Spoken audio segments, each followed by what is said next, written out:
오늘 말씀은 제가 하겠습니다 라는 제목으로 함께 말씀을 나누도록 하겠습니다. 성경을 보면 하나님에 대한 여러 가지 말씀들이 기록이 되어져 있습니다. 그 중에서도 하나님을 대표하는 두 가지 속성, 빠지지 않는 속성이 있는데 그것은 바로 하나님의 사랑과 하나님의 공의입니다. 사랑은 허물을 덮는 것이죠. 그래서 우리를 용서하여 주시고 우리에 대한 이 자비와 은혜를 베풀어 주는 것입니다.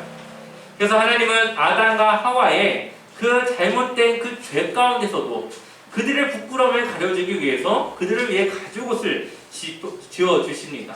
그들의 죄와 허물을 덮어 주시는 것이죠.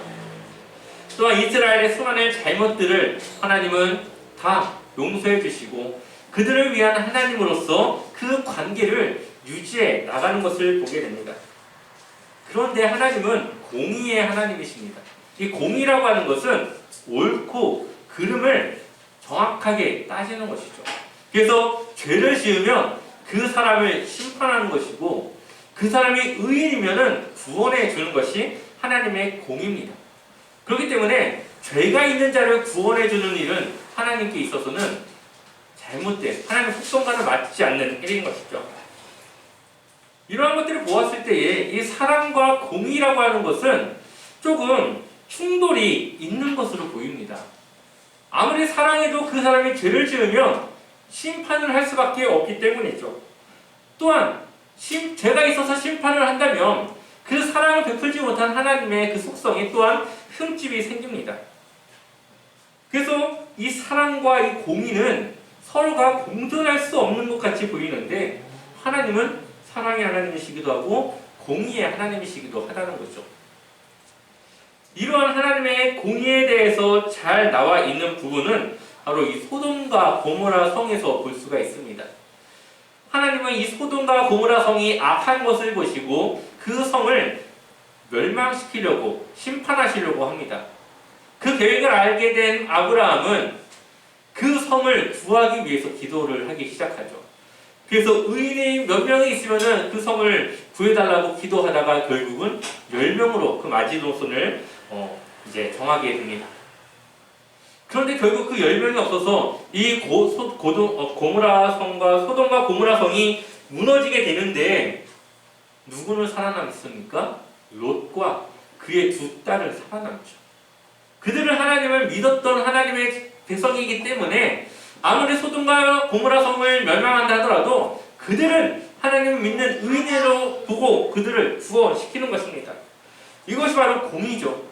심판을 피할 수 있도록 의인을 구원시키는 것이 바로 하나님의 공의입니다. 결국 아브라함의 이 기도를 통하여서 롯과 그의 두 딸은 그 심판을 피할 수가 있게 되었습니다. 하나님이 가지신 사랑과 공의는 무엇이 더 크다고 말할 수가 없습니다. 두 개 다 동일하게 하나님을 대표하는 속성입니다. 그래서 하나님은 사랑이시기도 하지만 때로는 공의의 하나님이시라는 것을 우리는 기억해야 하죠. 하나님은 한없이 사랑만 베푸시는 분이 아닙니다. 우리가 잘못한 것에 대해서는 벌하시고 그것을 꾸짖는 하나님이시라는 것도 우리는 이해해야 되죠. 그 두 가지를 잘 이해해야만 우리는 하나님을 안다, 하나님을 이해하고 있다라고 볼 수가 있습니다.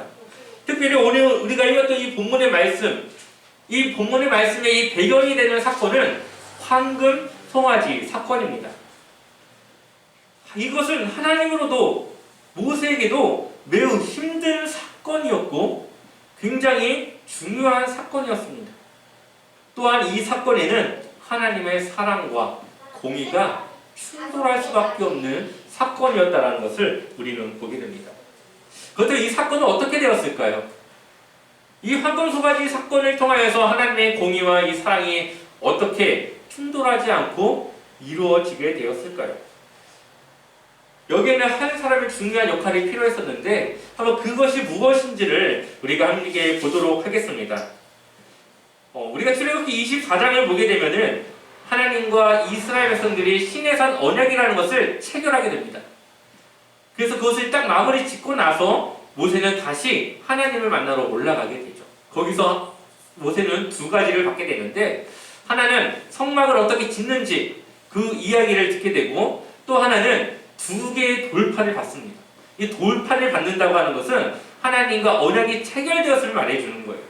그래서 하나님과 이스라엘 간의 그 시내산의 언약, 너희가 내 언약을 지키면 내가 너희 하나님이 되고 너희가 내 말을 듣지 않으면 너희는 나의 백성이 되지 못할 것이다 라고 하는 이 시내산 언약이 체결됨으로써 이제 둘의 함께하는 이 동행의 관계가 시작되어지게 됩니다.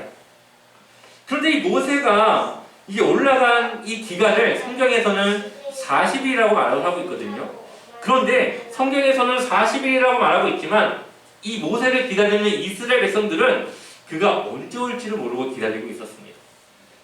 이제 곧 내려오겠지. 그 전에도 몇 번 올라갔다 내려왔던 것을 그들은 기억하면서 이제 곧 하나님을 만나고 내려올 것이라고 생각을 하고 기다리고 있는데 그들이 생각했던 것보다 모세가 늦어지자 그들의 마음이 흔들리기 시작합니다. 그리고 그들은 하나님 앞에 두 가지 아주 큰 잘못을 저지르게 되죠. 우리 한번 출애굽기 32장 1절의 말씀을 같이 읽어보겠습니다. 함께 읽겠습니다. 백성이 모세가 산에서 내려오니 더딤을 보고 모여 백성이 아론에게 이르러 말하되 일어나라 우리를 위하여 우리를 인도할 신을 만들라. 이 모세 곧 우리를 애굽 땅에서 인도하여 낸 사람은 어찌 되었는지 알지 못함이니라. 아멘. 이스라엘 백성들이 모세가 내려오지 않자 더 이상 그들은 기다리지 않고 자신들을 인도할 신을 만들라고 이야기를 합니다. 그리고 이 모세에 대해서 이야기하는데 모세가 자신들을 애굽 땅에서 인도하여 냈다라고 말하고 있죠. 사실 누가 그들을 인도해냈습니까? 하나님이 인도했죠. 구름기둥과 불기둥으로 그들을 지켜주셨고 만나와 메추라기로 그들을 먹이셨고 반석에서 물을 내셔서 그들의 목을 축이신 분도 다 하나님이 하셨습니다. 그런데 이들은 지금 누가 인도해냈다고요? 모세가요. 그들이 믿고 있는, 그들이 알고 있는 이 초점이 잘못되었죠. 그리고 이제 더 이상 이들에게 있어서 하나님은 잊게 되었고 그들을 인도해낼 새로운 신을 만들어 달라고 이야기를 합니다. 그러니까 이들은 하나님에 대해 잘못 이해하고 있는 것이고 잘못 믿고 있는 것입니다.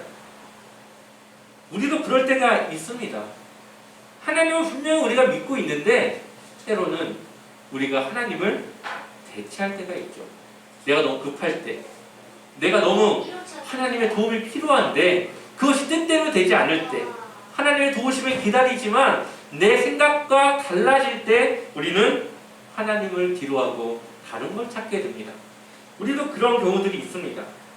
그걸로 인해서 일시적으로 잘 될 수도 있고 문제가 해결될 수도 있고 마치 그것이 하나님의 방법인 양 생각되어지기도 합니다. 그런데 그걸로 인해서 또 다른 문제들이 생기거나 아니면 그것이 잘 되는 것 같지만 결국은 틀어지거나 아니면 나의 신앙의 그 방향에 대해서 잘못 엇나가는 경우들도 많이 보게 됩니다. 많은 그리스도인들이 그렇게 잘못된 신앙의 길을 걸어가는 것을 보게 되어지죠. 이스라엘 백성들은 하나님에 대해서 제대로 이해하지 못하고 있었고 제대로 믿는 믿음도 없었습니다.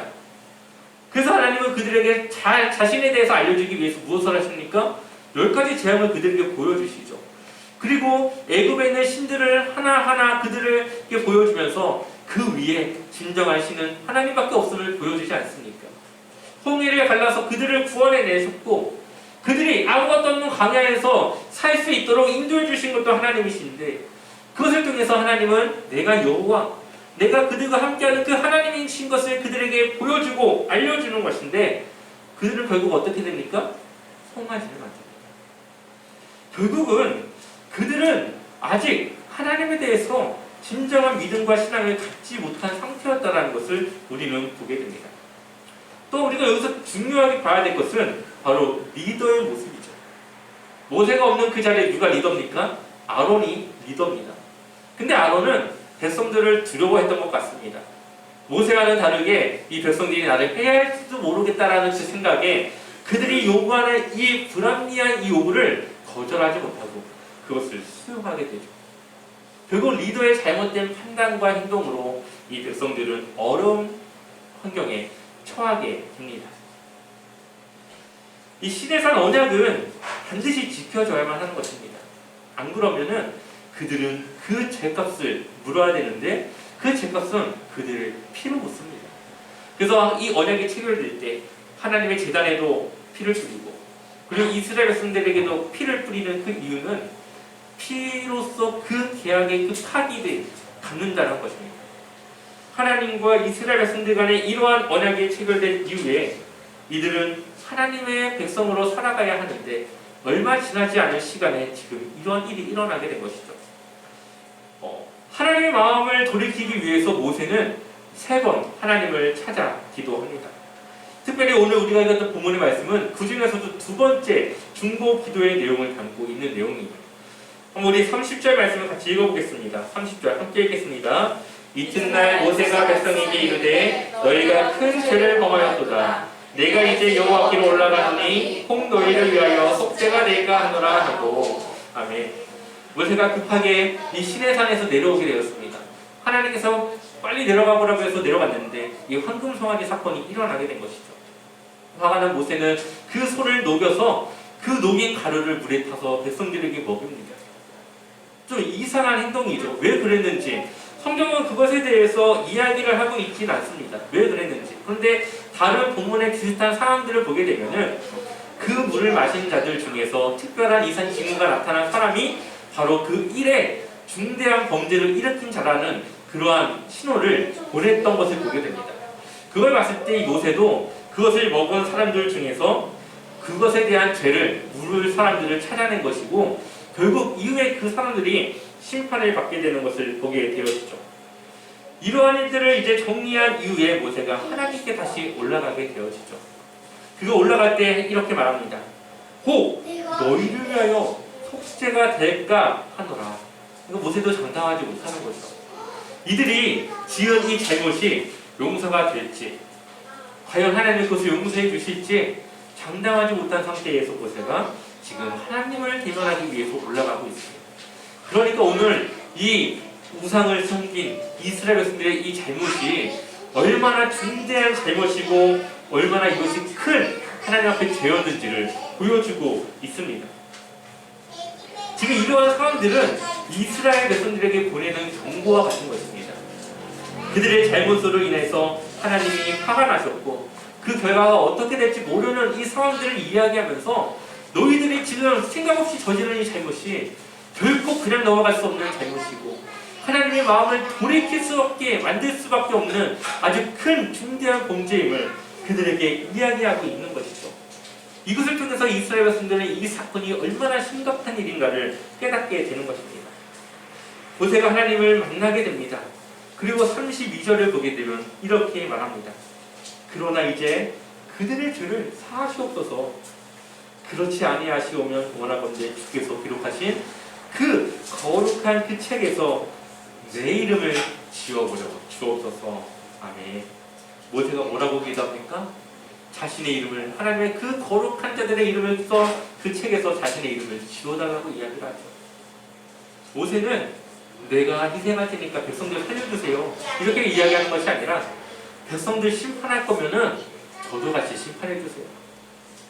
저도 같이 그들과 똑같이 저도 심판해 주세요. 지금 하나님은 무엇을 지금 놓고 기도합니까? 공의를 갖고 기도하죠. 하나님은 의인에 대해서 심판하지 않는 분이라는 것을 모세는 알고 하나님께 자신을 두고 백성들의 그 잘못을 용서해달라고 기도하고 있는 것입니다. 모세는 지금 자신을 대신해서 자신을 똑같이 하나님 앞에 내어둠으로 인하여서 하나님의 마음을 바꾸기 위해서 기도하고 있고 하나님은 죄를 범한 자들을 심판해야 되는데 그것을 어떻게든 막기 위해서 모세가 몸부림치고 있는 이 상황을 우리는 볼 수가 있습니다. 결국은 이스라엘 백성 모두의 그 피로 왜냐하면 그들 모두가 같이 그 계약에 동의했으니까요. 그런데 하나님은 그 일에 잘못된 자들을 심판하심으로 그 심판을 축소하심으로 이 일을 마무리하게 됩니다. 우리 35절 말씀 같이 읽어보겠습니다. 35절 함께 읽겠습니다. 여호와께서 백성을 치시니 이는 그들이 아론이 만든 바 그 송아지를 만들었음이더라. 아멘. 백성을 치시니 시신자들이 이따가 나오겠지만은 레위인들을 통해서 3,000명의 사람들이 죽임을 당합니다. 그들이 이제 뭔가 죄에 대한 증오가 나타난 사람들이겠죠. 그들이 무엇을 했습니까? 그 송아지를 만들도록 한 주 장본인들이었다는 것이죠. 공의 하나님은 죄를 지은 자들에 대해서는 엄격히 그 죄값을 묻습니다. 왜냐하면 죄의 값은 사망이기 때문에 그 죄의 결과를 사망으로 갚아야 되는 것이죠. 많은 분들이 오해합니다. 예수님을 통해 우리가 죄를 용서받았으니까 내가 죄를 지어도 당연히 그 죄에 대한 값을 받지 않을 거라고 생각을 하는 것이죠. 그런데 그렇지 않습니다. 성경을 보게 되면은 하나님이 예수님을 통해서 우리를 구원해 주셨죠. 우리의 모든 죄를 다 짊어지심으로 우리는 구원을 받았습니다. 그러나 우리가 지은 죄에 대한 그 벌, 그 죄를 우리가 책임져야 될 우리의 이 책임도 우리는 져야 되는 것이죠. 그래서 우리가 죄를 멀리하고 하나님을 가까이 해야 되는 이유는 하나님의 그 벌을 우리가 피할 수 있게 하기 위해서입니다. 예수님을 통해서 우리가 죄를 용서받은 것은 우리는 여전히 죄인이지만 예수님의 그 피로 우리를 거룩하다, 이렇게 하나님은 봐주시는 거예요. 예수님을 통해서 예수님과 함께하니까 여기는 노아는 거룩한 사람이야. 죄가 있지만 예수님이 그것을 덮어주셨으니까 거룩한 사람이야 라고 인정해 주시는 거예요. 실제로 우리는 죄인이지만 예수님을 통해서 우리가 그것을 인정받는 거예요. 그런데 우리가 지은 이 잘못, 죄에 대해서는 우리가 결코 그 책임을 피할 수 없다는 것이죠. 그래서 우리가 비록 구원받았지만 우리가 지은 죄에 대해서는 우리가 책임을 져야 되는 우리의 책임도 있음을 우리는 기억해야 됩니다. 결국 어떻게 책임을 짓습니까? 28절의 말씀을 보니까 레위 자손이 모세의 말대로 행하매 이날에 백성 중에 3,000명가량이 죽임을 당하리라. 결국 이 3,000명이 온 이스라엘 백성들을 이제 대신해서 주요 주동자들이 이 목숨을 잃게 된 것입니다. 이 황금송아지 사건은 그냥 넘어갈 수 있는 사건은 아니었습니다. 왜냐하면 이것은 하나님과의 맺었던 이 계명들 중에서도 가장 중요한 우상을 섬기지 말라는 것과 형상을 만들지 말라고 했던 하나님의 그 두 가지 계명을 어겼기 때문이죠. 특별히 이 사건이 중요한 이유는 하나님이 이스라엘 백성들을 향한 이 경고, 그러한 과정들이 아주 중요합니다. 결과적으로는 하나님이 이스라엘을 용서하셨고 또 하나님과의 언약은 파기되지 않았고 다시 갱신되었습니다. 그래서 모세가 나중에 하나님께 두 개의 돌판을 다시 만들어서 가지고 올라가는 것은 하나님과의 그 계약이, 언약이 다시 성사됐음을 이야기하는 것입니다. 그런데 우리 한번 생각해 보십시다. 하나님이 이스라엘 백성들을 애초에 용서해 주실 거였으면은 처음부터 용서해 주면 좋잖아요. 그냥 사람들도 안 죽고 그냥 처음부터 화내지 않으시고 그래 내가 이거 한 번만 봐줄게 이렇게 넘어가자 하면 되지 않습니까? 그런데 하나님은 그렇게 하지 않으시죠. 여기는 하나님의 공의에 대한 부분도 있지만 지금 이스라엘 백성들이 광야의 생활을 하고 있는 상황입니다. 광야는 어떠한 곳입니까? 훈련을 받는 장소죠. 이 광야라고 하는 것은 하나님을 어떻게 그들이 믿어야 되는지 하나님에 대한 믿음과 이 신앙에 대한 훈련을 받는 과정입니다. 그런데 이들이 아무 생각 없이 아무 거리낌 없이 하나님이 아닌 다른 우상을 섬겼는데 그것을 그냥 넘어간다면 그 훈련은 아마 제대로 맞춰지지 못할 것입니다. 그렇기 때문에 하나님은 이들에게 이러한 여러 가지 과정들을 통해서 그들이 지은 죄가 얼마나 중대한 범죄인지를 보여주시는 것이고, 그리고 그들이 하나님을 이제는 끝까지 믿고 그 언약을 지키며 살아갈 수 있도록 하기 위한 그러한 하나의 훈련의 과정이었던 것을 우리는 볼 수가 있습니다. 결국 이스라엘 백성들 전체가 져야 될 이 책임을 모세를 통해서 축소시켰고, 하나님은 이들을 용서해 주심으로 다시 그 언약이 해결되어졌던 것을 우리는 보게 됩니다. 이 황금송아지 사건이 또 중요한 이유는 이 황금송아지 사건은 하나님을 패러디하고 있기 때문이죠.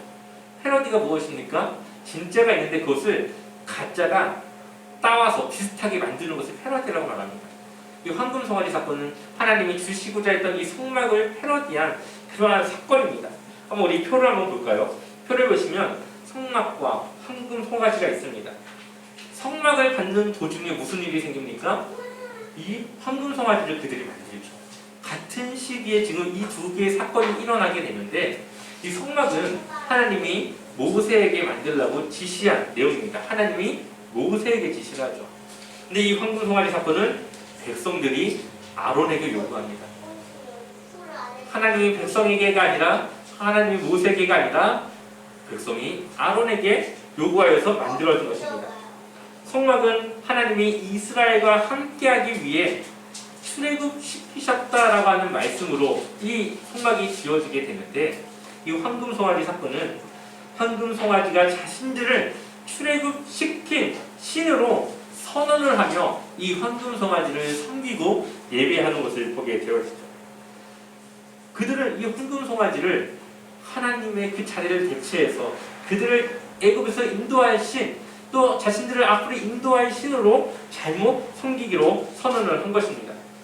또한 성막을 만들기 위해서 모세에게 여러 가지 예물을 가지고 나오는 이스라엘 백성들의 모습과 또한 황금 송아지를 만들기 위해서 아론에게 각자의 그 금고리를 가지고 나오는 모습이 오버랩되게 됩니다.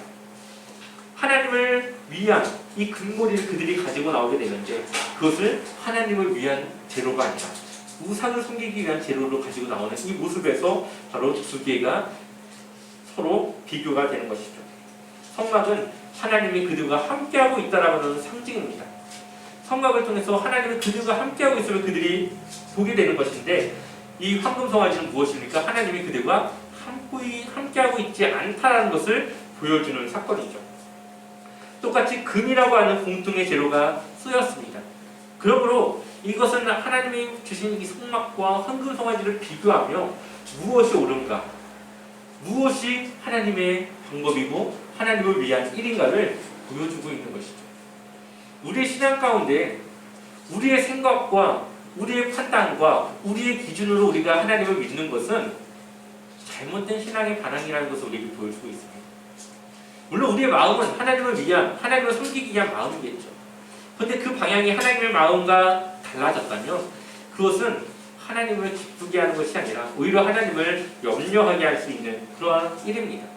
그러니 우리는 하나님을 믿는 이 믿음과 신앙이 하나님의 말씀 안에서 하나님의 방법을 따라 하나님을 섬겨야 한다고 하는 것을 우리에게 보여주고 있는 것이죠. 우리가 왜 하나님의 말씀을 읽어야 되고 공부해야 되고 하나님을 왜 알아야 되겠습니까? 그것은 우리가 하나님을 알아야만 하나님이 원하시는 방법으로 믿음을 가질 수 있기 때문인 것입니다. 우리는 오늘 이 말씀을 통해서 하나님의 사랑과 이 공의에 대해서 보고 있습니다. 다시 돌아보면은 이 모세는 하나님과 지금 밀당을 하고 있죠. 언약을 파괴한 이스라엘 백성들을 심판하시고자 하는 하나님과 그것을 막고자 하는 이 모세 이 두 사이에 이 밀당이 오고 가고 있습니다. 오늘 이 사건의 이 상황들을 조금 쉽게 정리해 보자면 이런 상황이에요. 자녀가 잘못을 했습니다. 그래서 회초리를 가져오라고 시켰어요. 근데 회초리를 가지고 올 때에 누군가는 옆에서 그것을 좀 알려줘야 됩니다. 안 그러면은 이 아이는 이 회초리에 정말 그날 어떻게 될지 모르는 그런 상황을 마주할 수도 있어요. 아빠가 됐든 엄마가 됐든 이 아이의 그 회초리를 맞는 것을 막기 위해서 이제 그만하시죠. 이제 아이도 많이 이제 깨달았고 용서 이제 해줘도 될 것 같아요 하면서 옆에서 누군가는 말려줘야지만 이 아이가 회초리를 가지고 와도 혼나지 않고 그냥 끝날 수가 있어요. 근데 말리지 않으면은 이제 그때는 회초리까지 가져왔는데 여기서 그만두기도 뭐하고 결국은 때릴 수밖에 없는 상황이 되는 것이죠. 모세는 지금 하나님의 회초리를 막는 거예요. 하나님도 용서해주고 싶은 마음이 있지만 하나님의 공의가 그들을 심판해야 되는 이러한 이 하나님의 이 속성이 결국은 이 하나님의 그 공의를 이야기하며 또 하나님의 사랑을 이야기하며 결국 자신을 희생하며 자신을 내어 던진 이 모세라고 하는 이 한 사람을 통해서 하나님은 이스라엘 백성들에 대한 사랑도 할 수가 있었고 또 그 심판을 축소하며 하나님의 공의도 세울 수 있었음을 우리가 볼 수가 있는 것이죠. 모세는 아무 잘못도 없습니다. 모세는 그냥 가만히 있어도 돼요. 오히려 하나님은 이스라엘 백성들을 다 쓸어버리고 내가 모세 너를 통해서 다시 세우겠다라고 하셨어요. 그런데 모세는 하나님 이스라엘 백성들을 사용하셔야죠. 이스라엘 백성들을 하나님이 인도해 내셨는데 책임지셔야죠. 그러니까 하나님이 내가 그럼 너와 함께 하겠다. 모세가 그러니까는 하나님 저와 함께 하는 것이 아니라 이스라엘과 함께 하셔야죠. 지금 왜 그러십니까? 하면서 하나님께 계속 요구하는 것이죠. 이런 모세를 통해서 우리는 우리의 모습을 볼 수가 있습니다. 하나님은 공의로우신 분이라고 말씀드렸죠. 죄를 심판하고 의를 구원하시는 하나님. 하지만 하나님은 사랑이기 때문에 우리를 허물을 덮어주셔야 되기도 합니다. 로마서 3장 23절을 보게 되면은 모든 사람이 죄를 범하였으니 하나님의 영광에 이르지 못한다고 말씀하고 있습니다. 우리 모두는 죄인이라고 말하고 있습니다. 그래서 하나님의 영광에 이르지 못하는 구원을 받을 수 없는 그러한 사람들입니다. 또한 로마서 5장 12절을 보게 되면은 그러므로 한 사람으로 말미암아 죄가 세상에 들어오고 죄로 말미암아 사망이 들어왔나니 죄의 값은 사망이니까요. 이와 같이 모든 사람이 죄를 지었으므로 사망이 모든 사람에게 이르렀느니라. 결국 우리의 모든 끝의 결과는 사망이어야 되죠. 이것이 원래 맞아요. 우리는 모두 죄인이기 때문에. 근데 하나님은 그것을 원치 않으셨어요.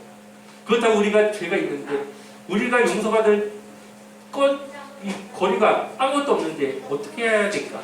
하나님은 자신이 죄가 없으신 자신이 사람의 모습으로 오셔서 십자가를 지심으로 우리의 죄를 해결하고 하나님의 사랑을 통해 우리를 구원하시기로 한 것입니다. 이것이 바로 복음이죠. 이것이 바로 예수 그리스도의 그 십자가를 통해서 우리가 받은 사랑입니다. 그리고 하나님은 그러한 하나님의 공의를 세우십니다. 결국 하나님의 그 사랑 안에서 믿음으로 구원받은 자들은 하나님께서 심판을 면할 수 있는 기회를 주시고 그러지 못한 자들에게는 이제는 심판을 피할 수 없는 그 심판을 맞아들여야 되는 상황이 맞닥뜨려지게 됩니다.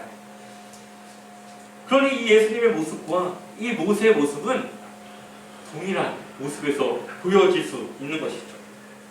하나님의 사랑과 공의를 세운 것은 모세의 희생과 예수 그리스도의 그 헌신된 그런 삶이었습니다. 모세는 리더로서 어떻게 공동체를 세울 수 있는지를 우리에게 보여주고 있습니다. 모세는 그 이스라엘의 그 문제를 자신의 문제가 포함되지 않음에도 불구하고 자신의 문제로 그것을 받아들이고 자신을 하나님께 주심으로 드림으로 이스라엘 백성들의 모든 그 죄를 다 용서받을 수 있는 그 길을 내어주었던 것을 보게 됩니다. 자신은 상관없으니까 뒤로 빠져 있어야지 가만히 있었던 것이 아니라 적극적으로 나서서 하나님의 마음을 돌리기 위해 3번이나 기도하며 하나님의 마음을 돌렸던 것이죠. 자신을 속한 공동체를 살리기 위해서 자신까지도 내어주는 이 모세의 모습을 통하여서 결국 하나님은 사랑과 공의를 모두 세울 수 있는 그러한 기회를 받게 됩니다. 결국 그러한 하나님의 그 마음을 돌렸고 파기된 언약도 갱신되었고 이스라엘과 하나님의 관계가 회복되었던 것을 우리는 볼 수가 있죠. 이것은 우리의 공동체도 마찬가지입니다. 이 교회라고 하는 것은 늘 문제가 있을 수밖에 없어요. 왜냐하면 교회는 누가 모입니까? 죄인들이 모이죠. 내가 잘못된 삶을 살아가고 있고 죄가 많아서 그것을 어떻게 하면 용서받을 수 있을까를 고민하며 이 교회를 찾아오게 되는 것입니다. 또한 교회는 다양한 사람들이 모입니다. 나와 생각이 맞지 않는 사람들이 모두 다 그래요.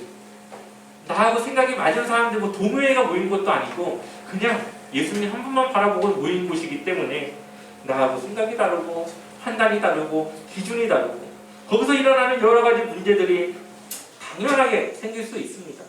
만약에 교회에 문제가 없다면 그것은 그 교회에 문제가 있다는 것을 보여주고 있는 것이죠.